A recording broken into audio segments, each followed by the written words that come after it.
Hello students, welcome back to the channel. Myself फैशन कौसादन and आज हम स्टार्ट करने जा रहे हैं हमारी ठाकुर पब्लिकेशन की एक नई बुक जिसका नाम है introduction to poetry and phonetics, जो कि Kurukshetra university and CRS university के बीए थर्ड सेमेस्टर के स्टूडेंट्स के लिए बनाई गई है।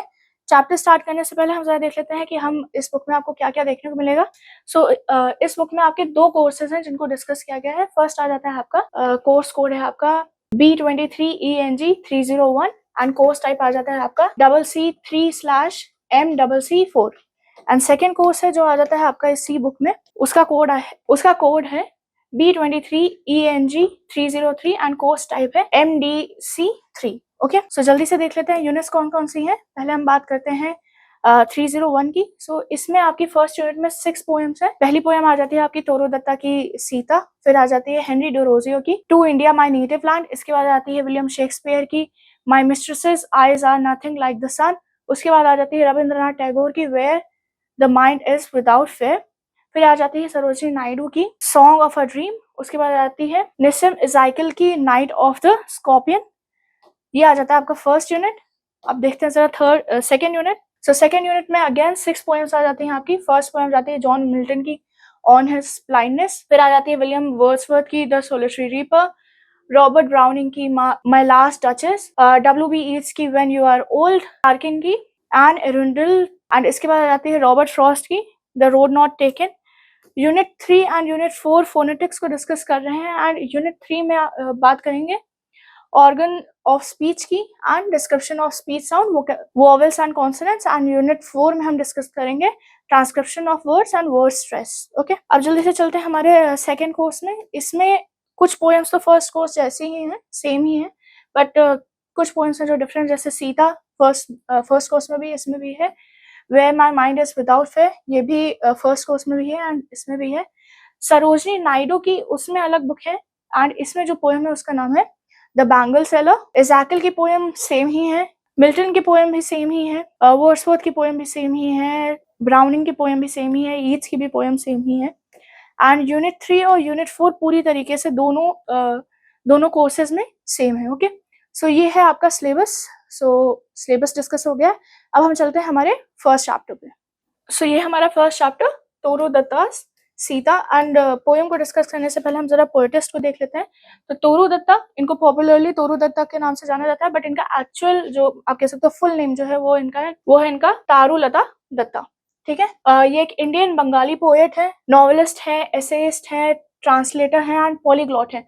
पॉलीग्लॉट का मतलब हो जाता है कोई एक ऐसा इंसान जिसे दो से ज्यादा लैंग्वेजेस जब आती हैं तब उसको हम कह देते हैं पॉलीग्लॉट।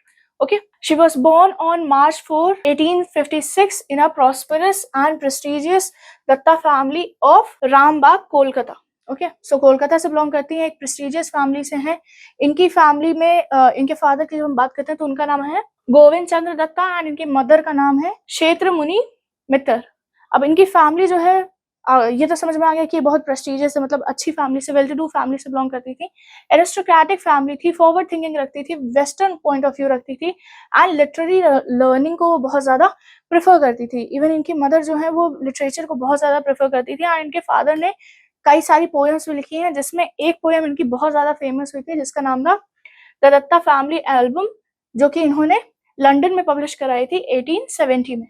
ओके, एंड इस पोएम में इनके फादर ने जो है पूरी जो इनकी दत्ता फैमिली है उसका डिस्क्रिप्शन प्रॉपर्ली दिया था। ओके, अगर हम इनके चाइल्डहुड की बात करते हैं या हम इनकी और एक्सटेंडेड डिटेल्स में जाते हैं तो इनकी सिबलिंग्स थे दो। फर्स्ट वॉज अब्जू, ये इनके ब्रदर थे, ठीक है, एंड अरु थी इनकी एल्डर सिस्टर। एंड ये तीनों सिबलिंग्स जो हैं घर में ही पढ़ाई करते थे एंड इनके इंग्लिश प्राइवेट ट्यूटर्स थे। सो जब तक ये इंडिया में रहे तब तक इन्होंने इंग्लिश प्राइवेट ट्यूटर्स के साथ ही पढ़ाई की है। And after a while in 1862 पूरी दत्ता फैमिली जो है वो उन्होंने अपना रिलीजन कन्वर्ट करा लिया था, वो हिंदुइज्म से क्रिश्चियनिटी में चले गए थे, क्रिश्चियंस बन गए थे। एंड इस टाइम पे तोरो दत्ता जो है वो 6 इयर्स की थी एंड ये कन्वर्ट होने के कुछ ही साल बाद जो है इनके ब्रदर अब्जू की डेथ हो गई थी एंड उस टाइम पे इनके ब्रदर जो थे वो 14 इयर्स के थे एंड ब्रदर की डेथ के बाद ही जो है इनके फादर ने डिसाइड किया कि वो इंडिया को पूरी तरीके से छोड़ देंगे एंड वो अपनी दोनों डॉटर्स को लेके इंग्लैंड चले गए थे ताकि वो वहाँ पे अपनी दोनों डॉटर्स को जो है वो वेस्टर्न एजुकेशन दे सके। सो पहले तो वो इंग्लैंड गए, फिर इंग्लैंड से उन्होंने ट्रैवल करके वो फ्रांस गए, जहाँ पे अरु और तोरू दोनों ने ही फ्रेंच स्कूल ज्वाइन किया था नाइस में, ठीक है।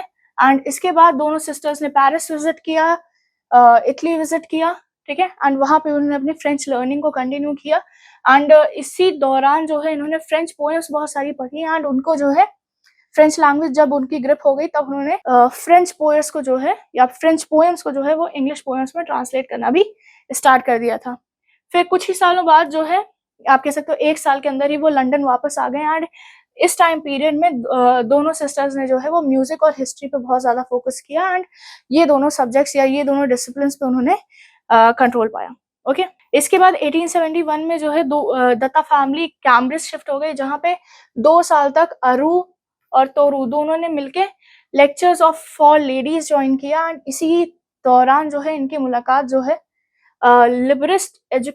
लिबरल एजुकेशनलिस्ट मिलीसेंट गारेट से हुई, हेनरी साइडविक से हुई एंड इसी टाइम पे तोरू दत्ता की मुलाकात जो है वो इनकी एक फ्रेंड बनी मैरी ई मार्टिन से हुई, जिसके साथ इन्होंने अपनी फ्रेंडशिप जब तक उनकी डेथ नहीं होगी तब तक कंटिन्यू किया है एंड इनका जो कम्युनिकेशन होता था वो यूजुअली लेटर्स के थ्रू होता था एंड यही लेटर्स जो हैं आगे जाके एक ऑथर थे उन्होंने इनकी जब बायोग्राफी लिखी है तब काम आए थे। ओके, इसके बाद 1873 में जो है आरू की काफ़ी ज़्यादा हेल्थ ख़राब होने लगी, सो दत्ता फैमिली ने अगेन डिसाइड किया कि वो अब्रॉड छोड़ के इंडिया वापस आ जाएंगे। अब इंडिया का इन्वायरमेंट कुछ इस तरीके से था कि दोनों सिस्टर्स बहुत ज़्यादा रिस्ट्रिक्टेड फील कर रही थी, लाइक वेस्टर्न एनवायरनमेंट और बंगाल का जो एनवायरनमेंट था वो कम्प्लीटली डिफरेंट था। तो दोनों सिस्टर्स के पास सिर्फ वही दोनों ही लोग थी जिनके साथ वो अपनी लिटरेरी पॉइंट ऑफ व्यूज़ हो गए या जो इंटरेस्ट हो गए वो शेयर करते थे, ठीक है। बट इसी में एक और इशू इनके साथ आ गया कि 1873 में जो है इनकी सिस्टर की डेथ हो गई, ठीक है। एंड इसी टाइम पीरियड में जो है सिस्टर की डेथ के बाद जो है तोरू दत्ता जो है वो पूरी तरीके से अकेले फील करने लगी, क्योंकि उनका एक ही कंपेनियन था जो उनकी सिस्टर थी, वो भी उन्होंने खो दिया था। तो she felt very lonely and इस टाइम पीरियड पे उन्होंने पूरा फोकस जो है राइटिंग करने में, आप कह सकते हो चीज़ें लिखने में एंड नई बुक्स पढ़ने में या बुक्स में लिटरेचर में खुद को पूरी तरीके से झोंक दिया, ठीक है। एंड इस टाइम पीरियड में उन्होंने बहुत सारी किताबें, बहुत सारी चीज़ें, बहुत सारी पोएम्स को ट्रांसलेट किया, बहुत सारे एसेज को उन्होंने ट्रांसलेट किया एंड कई सारी चीज़ें उन्होंने ये हो जाती है इनकी पर्सनल लाइफ के बारे में। अब ज़रा इनकी राइटिंग वर्क्स को देख लेते हैं।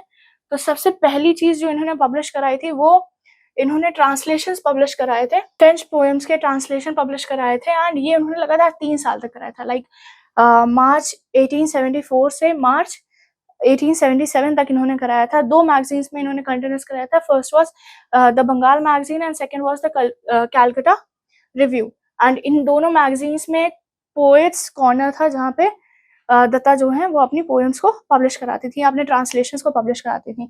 इसके अलावा 1874 में जो है बंगाल मैगज़ीन में एक और चीज़ उन्होंने पब्लिश कराई थी।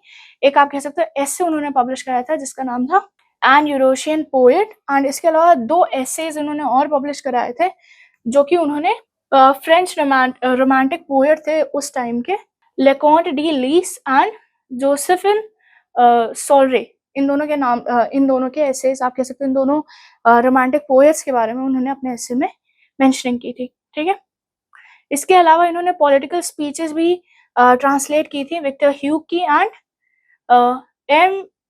एम एडोल्फ थायर की, ठीक है। एंड ये इसके बाद उन्होंने एक और ऐसे पब्लिश कराया जिसका इन्होंने नाम रखा a scene from contemporary history and ये भी जो है बंगाल मैगजीन में इन्होंने पब्लिश कराया था जून जुलाई 1875 में। ओके, इसके अलावा ये चाहती थी कि ये क्लेरिस बार्डर की बुक जो है लेस फेम्स दैन एल्डन एंड ट्विक, जिसे इंग्लिश में अगर हम कहते हैं तो हो जाएगी वुमेन इन एंशिएंट इंडिया, इस बुक को वो ट्रांसलेट करना चाह रही थी। बट दोनों के बीच में कम्युनिकेशन एरर बहुत ज़्यादा आ रहा था और दोनों एक दूसरे से प्रॉपर्ली कम्युनिकेट नहीं कर पा रहे थे, जिसकी वजह से बुक उन्हें ट्रांसलेट करने को नहीं मिली एंड इसी टाइम पीरियड में तोरू दत्ता की भी हेल्थ जो है वो धीरे धीरे डिक्लाइन होने लगी, ठीक है। एंड तोरू दत्ता का एक आप कह सकते हो एक अंधविश्वास था, एक अंदर से उनको एक फीलिंग आ रही थी कि जैसे उनके सिबलिंग्स की डेथ जल्दी हो गई है वैसे ही तोरू दत्ता की भी डेथ जल्दी हो जाएगी एंड ऐसा ही कुछ हुआ था कि उनकी डेथ जो है वो 30 अगस्त 1877 में हो गई थी एंड इस टाइम पे उनकी एज ज़्यादा थी भी नहीं, डेथ से पहले जो है उन्होंने एक कलेक्शन को पब्लिश कराया था जिसका नाम था अशीव ग्लेन, जो कि फ्रेंच फील्ड्स में पब्लिश हुई थी 1876 में। ठीक है, ये जो पब्लिकेशन उन्होंने कराया था ये इंग्लिश ट्रांसलेशन था फ्रेंच पोएम्स का, जो कि इनकी सिस्टर और इन्होंने मिल के किया था, बट पूरी तरीके से कंप्लीट नहीं कर पाई थी। सो तोरू ने जितना कंप्लीट किया एंड उसको पब्लिश करा दिया था। तो इस बुक में जब वो पब्लिश हुई है, ना कोई प्रीफेस था, ना कोई इंट्रोडक्शन था, बस लगातार पोएम्स पोएम्स पब्लिश हो गई थी। ठीक है, अब इस बुक का बहुत पॉजिटिव रिव्यू आया था द एग्जामिनर में। ठीक है, एंड जब तोरू दत्ता की डेथ हो गई तो इसके बाद जो है सेम बुक के अलग अलग एडिशंस जो है वो इनके फादर ने पब्लिश कराए थे।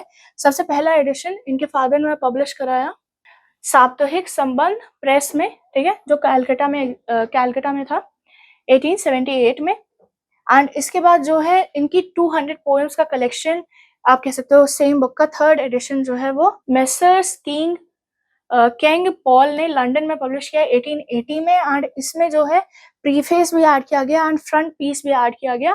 प्रीफेस जो है वो ऑर्थर सिमंस ने लिखा एंड फ्रंट पेज जो है वो तोरू दत्ता एंड इनकी सिस्टर्स को बहुत प्रोमिनेंट पेज पे दिखा रहा था। ओके, अब इसी कलेक्शन में जो लंदन में पब्लिश हुई थी, इसी में इनकी poem Sita, the lotus, Lakshman, our casuarina tree, the tree of life, Buttoo, ये सब पब्लिश हुई थी। ठीक है, सो पोएम्स के अलावा इन्होंने 2 इंग्लिश नॉवेल्स भी लिखी थी, बट वो दोनों नॉवेल्स इनकम्प्लीट है। कौन कौन से नॉवेल्स है? First was Bianca and the second was the young Spanish maiden. ये दोनों नॉवेल्स इन्होंने लिखना शुरू किया था, बट ये इनकम्प्लीट है, इन्होंने पूरा नहीं किया।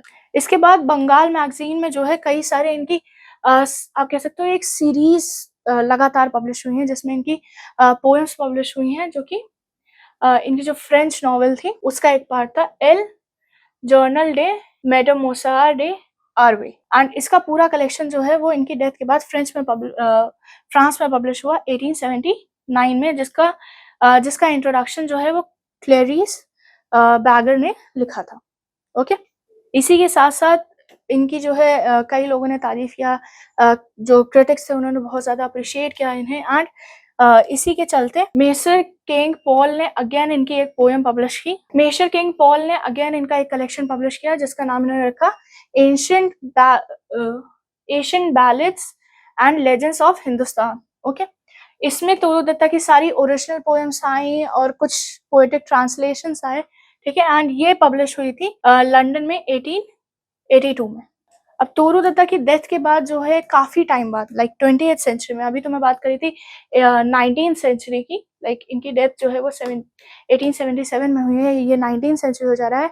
ऑलमोस्ट 100 साल बाद 20th सेंचुरी में एक ऑथर आए जिनका नाम था हरिहर दास, जिन्होंने इनकी बुक तोरू दत्ता की पोएम जो है बूटो पढ़ी एंड वो इतने ज्यादा इंस्पायर हो गए कि वो तोरू दत्ता के बारे में और जानना चाहते थे। एंड उन्होंने कई सारे लोगों को अप्रोच किया, कई सारी चीजें उन्होंने रिसर्च की तोरू दत्ता पे। एंड इसी टाइम पीरियड में वो जो बची कुची तोरू दत्ता की फैमिली थी उनसे मिले, मैरी मार्टिन से भी इसी टाइम पीरियड में वो मिले, उनके रिलेटिव से मिले। एंड उनके थ्रू जो है इन्हें जो लेटर्स मैरी को तोरू ने भेजे थे वो उनको मिले एंड उन्होंने तोरू दत्ता की बायोग्राफी लिखी जिसका नाम उन्होंने लिखा life and letters of Toru Dutt and ये पब्लिश हुई थी 1921 में। सो तोरू दत्ता की जब हम बात कर रहे थे तो वो एक बहुत ही एक्सेप्शनल पोएटिस थी, अपने टाइम की one of the best Indian English writer थी। कई सारी लिरिक्स उन्होंने लिखी हैं, कई सारी पोएम्स लिखी हैं एंड ह्यूमन इमोशंस को बहुत अच्छे तरीके से उन्होंने वर्ड्स में, पोएम्स में एक्सप्रेस किया है।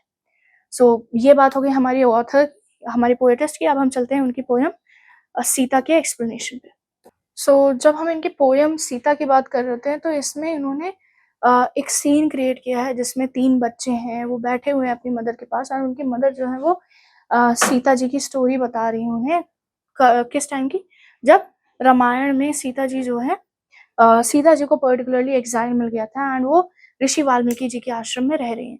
ये ओवरऑल कॉन्टेक्स्ट है। ठीक है, लाइंस जब आप पढ़ रहे होगे सीता जी के बारे में बात जो है या सीता जी का नाम जो है वो पोएम में काफी एंड में मेंशन किया गया है, लास्ट के फ्यू लाइंस में मेंशन किया गया है, जिससे हम कह सकते हैं अच्छा ठीक है ये जो ऊपर की बात हो रही है वो सीता जी के बारे में हो रही है।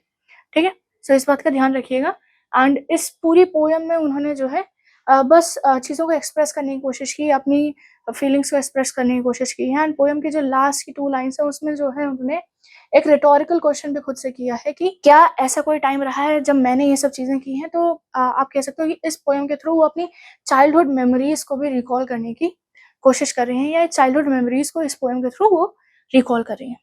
तो जल्दी से पोएम की लाइन्स देख लेते हैं। 3 happy children in the darkened room, what do they gaze on with wide opened eyes? A dense forest where no sunbeam pries, and in its center a cleared spot. Simple सा है, lines अगर आप देखते हैं तो आपको clear हो रहा होगा कि स्टार्टिंग की फर्स्ट लाइन में ही बात हो रही है कि अंधेरे में जो है वो 3 बच्चे जो हैं वो बैठे हुए हैं, और वो कैसे हैं, वो हैप्पी हैं। क्यों हैप्पी हैं वो आगे की लाइन्स में पता चलेगा। वैसे वो हैप्पी इसलिए हैं क्योंकि वो अपनी मम्मा से स्टोरी सुन रहे हैं, एंड वो अ, अपने ख्यालों में खोए हुए हैं, अपनी इमेजिनेशन में खोए हुए हैं। इसी वजह से वो नेक्स्ट लाइन में पूछ भी रही हैं कि ऐसा क्या है वो जो अपनी खुली हुई आँखों से देख रहे हैं। सो वो एक ऐसी चीज़ को देख रहे हैं, या एक अपनी इमेजिनेशन में इस तरीके से खोए हुए हैं कि वो अपने ओपन आइज़ से भी वो एक ड्रीम देख रहे हैं, जिसमें वो देख रहे हैं एक बहुत ज़्यादा डेंस फॉरेस्ट, एक ऐसा इतना ज़्यादा डेंस फॉरेस्ट है वो, इतना ज़्यादा गहरा फॉरेस्ट है या घना फॉरेस्ट है कि सूरज की जो लाइट है वो भी वहाँ तक, उसकी ज़मीन तक नहीं पहुँच रही है, ठीक है? एंड इसी घने फॉरेस्ट में, इसी डेंस फॉरेस्ट में जो है, बीच में एक सेंटर है, एक क्लियर्ड स्पॉट है, एक ऐसा स्पॉट है जहाँ पे पेड़ नहीं है, जहाँ पे सनबीन प्रॉपर्ली आ रही है, ठीक है? तो ओवरऑल इस लाइन का या इस 4 लाइन्स का एक्सप्लेनेशन यही है कि 3 बच्चे जो हैं वो अपनी मदर के साथ बैठे हुए हैं, एक डिम लिट रूम में बैठे हुए हैं, एंड उनकी जो मदर है वो उन्हें एक कहानी सुना रही है, जिसमें वो रिसाइट कर रही हैं एक विविड स्टोरी, जो कि बच्चों के अटेंशन को पूरी तरीके से ग्रास्प किया हुआ है, पूरी तरीके से उनका जो अटेंशन है, बच्चों का जो अटेंशन है वो उनकी मदर पे है, एंड वो पूरी तरीके से अवेक्ड हैं, स्टोरी में पूरी तरीके से एंगेज्ड हैं, क्यूरियस हैं, एंड इवन पोएट भी क्यूरियस है ये जानने के लिए कि बच्चे इतना ज़्यादा क्यूरियस क्यों हैं। एंड इसके आगे पोएट डिस्क्राइब कर रही है कि बच्चे जो हैं वो अपनी इमेजिनेशन में बहुत ज़्यादा खोए हुए हैं, एंड जिस तरीके का डिस्क्रिप्शन उनकी मदर दे रही हैं, वो उसी तरीके की डिस्क्रिप्शन को अपनी इमेजिनेशन में फॉलो कर रहे हैं। एंड ये जो वर्ड डेंस 2 बार रिपीट हुआ है, it just shows the density of the forest, कि वो फॉरेस्ट कितना ज़्यादा घना और कितना ज़्यादा थिक है, ठीक है? एंड इसके आगे उनकी जो मदर है वो डिस्क्राइब कर रही हैं कि ये फॉरेस्ट बहुत ज़्यादा डेंस है, इतना ज़्यादा डेंस है कि सन की कोई भी एक लाइट जो है वो वहाँ पे ग्राउंड तक नहीं पहुँचती है, एंड इसी घने फॉरेस्ट में एक क्लियर स्पॉट है, एक खाली स्पॉट है जहाँ पे कोई भी पेड़ नहीं है, या आप कह सकते हो एक ओपन एरिया इस यहाँ पे अवेलेबल है, ठीक है?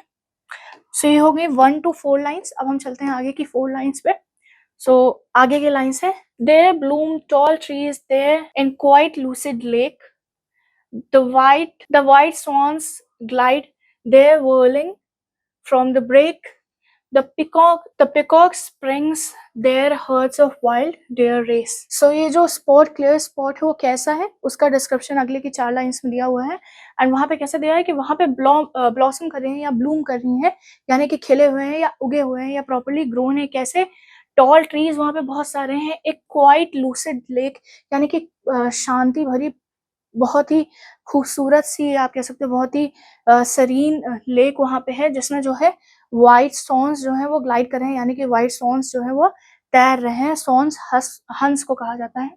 और वहाँ पे क्या है कि वहाँ पे बहुत सारे आपको अलग-अलग चीज़ें देखने को मिल जाएँगी। वहाँ पे पीकॉक्स जो हैं, यानी कि मोर जो हैं वो कूद रहे हैं, उछल रहे हैं, डांस कर रहे हैं, गोल घूम रहे हैं, एंड वहाँ पे वाइल्ड डियर्स जो हैं वो रेस कर रहे हैं, यानी कि वो दौड़ रहे हैं या खेल रहे हैं। ये सिंपल सा ये 4 लाइन का मीनिंग है। ओके, सो डिस्क्रिप्शन में यही चीज़ मैंने आपको बताई कि डिस्क्रिप्शन में जो है इमेजिनरी का यूज़ किया गया, कि बहुत सारे बड़े-बड़े पेड़ हैं वहाँ पे, जहाँ पे आपको बहुत सारे बड़े फ्लावर्स आपको देखने को मिल जाएँगे।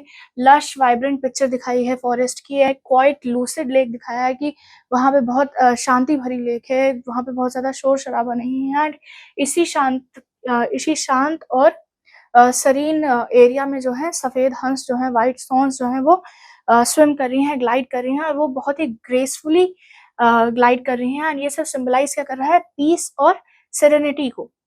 इसके अलावा वहाँ पे पीकॉक्स जो हैं वो स्प्रिंग कर रहे हैं, यानी कि दौड़ रहे हैं या कूद रहे हैं। डियर्स भी रेस कर रही हैं, दौड़ रही हैं, एंड ये सब बताता है कि वो एरिया जो है वो बहुत ही लाइवली है, एक्टिव है, एंड एक नेचुरल एनवायरनमेंट है, जैसा एक फॉरेस्ट में आप कह सकते हो एक हैप्पी एरिया में होता है। एंड ये जो फ्रेज़ इन्होंने यूज़ किया है व्हर्लिंग फ्रॉम द ब्रेक, ये अलेक्जेंडर पोप की एक पोएम थी। विंडसोर फॉरेस्ट, वहां से ये लाइन उन्होंने वहां से ये फ्रेज लिया है। एंड ये फ्रेज जो है बस एक इमेजिनरी शो कर रहा है कि पोएटिस्ट या आपके सामने एक बहुत ही खूबसूरत एक सरीन, एक डायनामिक, एक विविड पिक्चर ड्रॉ करने की कोशिश कर रही हैं, ठीक है।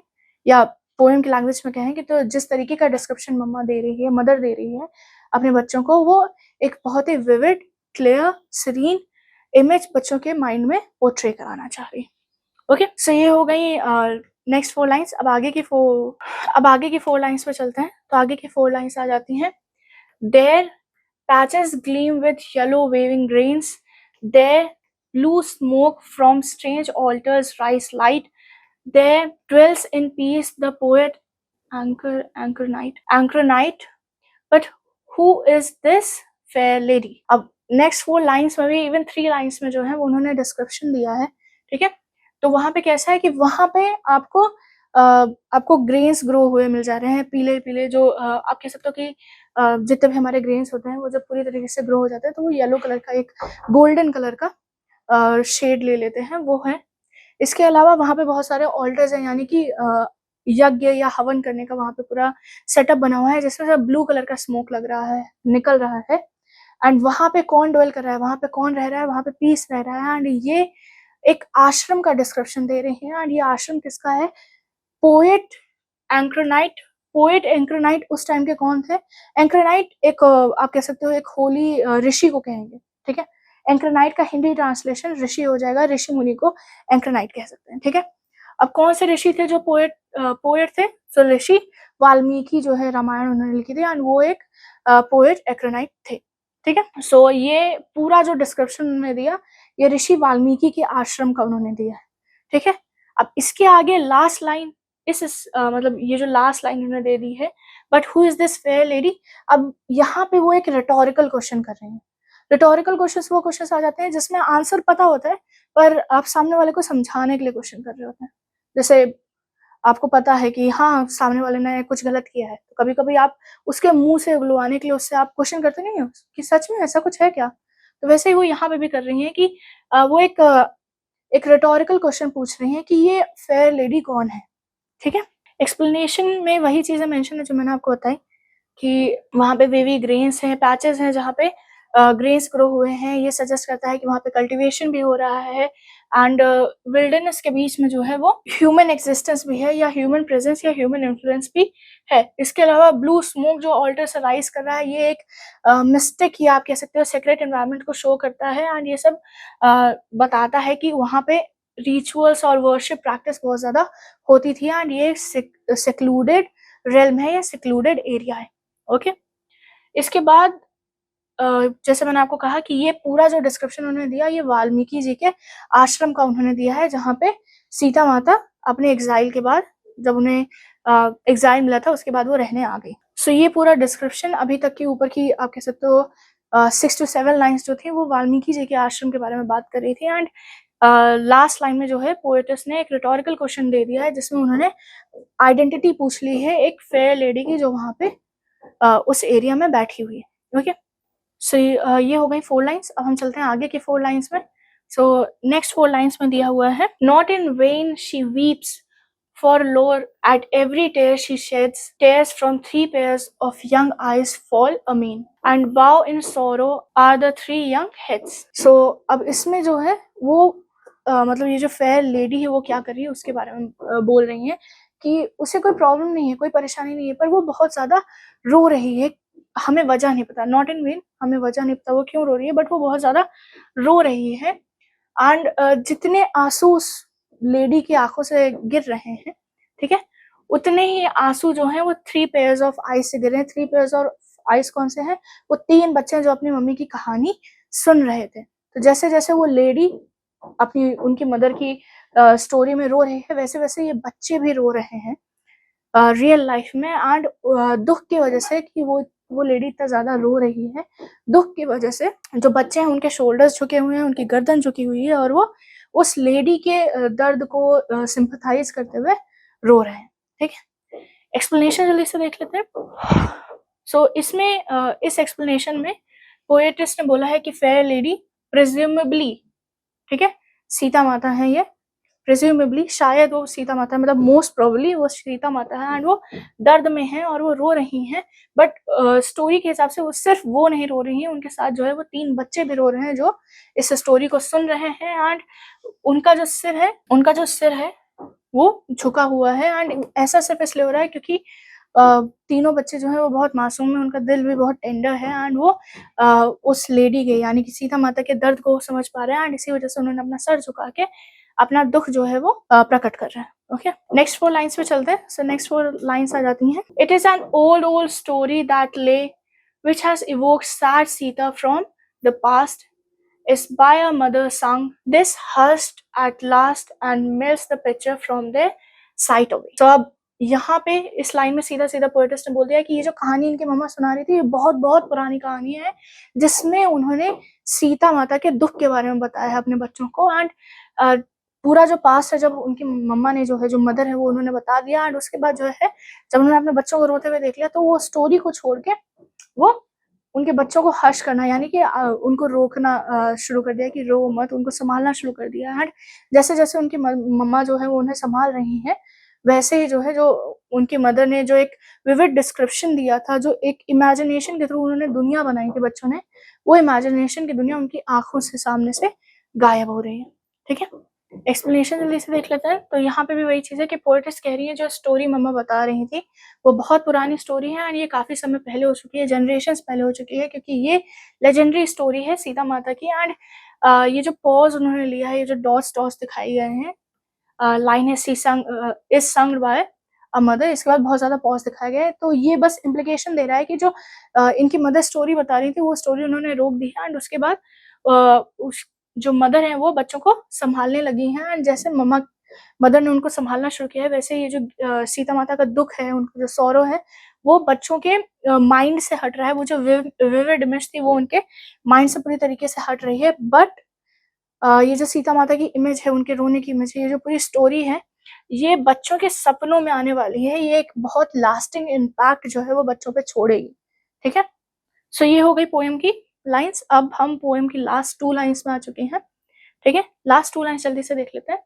When shall those kids by their mother's side gather a me as erst at eventide? So ये लास्ट 2 लाइन्स मैंने आपको पहले बोला था कि एक रिटोरिकल क्वेश्चन है जो ऑथर खुद से पूछ रही है या एक अपने में एक सवाल कर रही है। तो सवाल ये है कि ये 3 बच्चे कब जो है अपनी मम्मा के साइड बैठ के ऐसे कहानियां सुनते थे एंड उसके बाद जो है वो अपने बारे में बात करना शुरू करती है कि अरे मुझे जो है ये सब किए सालों बीत गए हैं एंड इस लाइन के साथ जो है उन्होंने अपने सिबलिंग्स को याद किया है, अपने पास्ट को याद किया, अपने बचपन को याद किया and this shows the sorrow और the grief she feels for losing her siblings. Okay, explanation में भी ये चीजें मेंशन है कि ये जो लास्ट की 2 लाइन्स है ये एक रिटोरिकल क्वेश्चन है, एक दूसरा रिटोरिकल क्वेश्चन है जिसमें जो है एक ही स्पेसिफिक पर्पस शो हो रहा है कि ये लाइन्स जो है वो स्टोरीज को ऑथर के या पोएटिस्ट के पर्सनल लाइफ से कनेक्ट कर देती हैं। ठीक है, अभी तक वो एक मदर है, स्टोरी सुना रही है, वो सब चल रहा है, बट ये लास्ट 2 लाइन्स जो है ये लास्ट 2 लाइन्स पूरी पोयम को इनके एक पर्सनल व्यू पॉइंट से कनेक्ट कर रही है कि पता चल रहा है कि हाँ ये जो 3 बच्चे हैं ये अपने सिबलिंग्स के बारे में बात कर रही हैं, अपनी फैमिली के बारे में बात कर रही हैं एंड ये उस टाइम पीरियड की बात कर रही हैं जब वो खुद अपने सिबलिंग्स के साथ बैठ के अपनी मम्मी के साथ ये सीता माता की उन्होंने कहानी सुनी थी एंड उन्होंने वो तीनों बच्चों ने जो है सीता माता की कहानी सुनने के बाद रोए थे। ठीक है, एंड इस फ्रेज के साथ उन्होंने एक डीप लॉन्गिंग और एक अवेयरनेस शो की है कि हाँ चेंज बहुत जरूरी है, चेंज को अवॉइड करना मुश्किल है, लाइफ आगे बढ़ती रहती है, टाइम आगे बदलता रहता है एंड हम एक पॉइंट आ जाता है जब हम अपने चाइल्डहुड से बहुत ज्यादा दूर हो जाते हैं एंड लोगों से भी दूर हो जाते हैं, जैसे वो अपने सिबलिंग से दूर हो गई हैं एंड ये लास्ट की 2 लाइन्स के साथ वो उस टाइम को याद कर रहे हैं जब वो अपने मदर के साथ स्टोरी सुनती थी, अपने भाई बहनों के साथ अपने भाई बहनों को याद कर रहे हैं एंड इसी वजह से ये जो लास्ट की 2 लाइन्स जो है वो पूरी पोएम को पोएटिस्ट की पर्सनल लाइफ के साथ कनेक्ट कर देती हैं एंड इसी के साथ हमारी जो एक्सप्लेनेशन है चैप्टर 1 की वो कंप्लीट होता है। अगर आपको वीडियो अच्छा लगा हो तो वीडियो को लाइक कर दीजिएगा, कोई डाउट, कोई क्वेश्चन, कोई सजेशन आता है तो आप कमेंट बॉक्स में कमेंट कर सकते हैं। चैनल को सब्सक्राइब कर लीजिएगा क्योंकि ऐसा कंटेंट आपको और मिलता रहेगा। ये बुक जो मैं डिस्कस कर रही हूँ, अगर आप ये बुक परचेज करना चाहते हैं तो वो आप हमारी ऑफिशियल वेबसाइट से परचेज कर सकते हैं, वरना अमेजोन और फ्लिपकार्ट में भी अवेलेबल होगी। एंड अगर आप इस बुक को कहीं पे भी पढ़ना चाहते हैं, अपने किसी मोबाइल डिवाइस के थ्रू पढ़ना चाहते हैं, तो ये बुक जो है आप गूगल प्ले बुक से भी परचेज कर सकते हैं। Thank you so much for watching the video and I will see you on the next one.